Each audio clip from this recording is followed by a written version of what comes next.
Guzahil sivu Uludağ'dan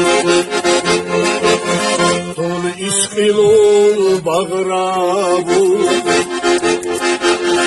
Hakoni kolu kultutiu Çundağ'dan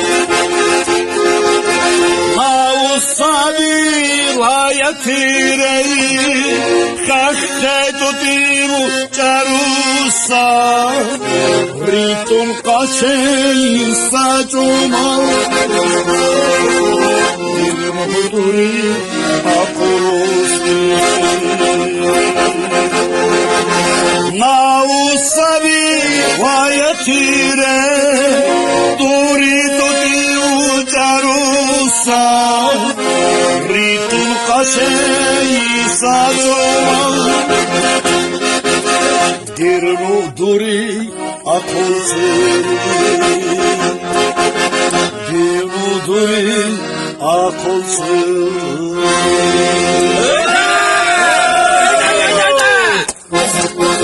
Bugün cüme asıyı kakanaydır. Jüre jürlemeye kolsuzluk.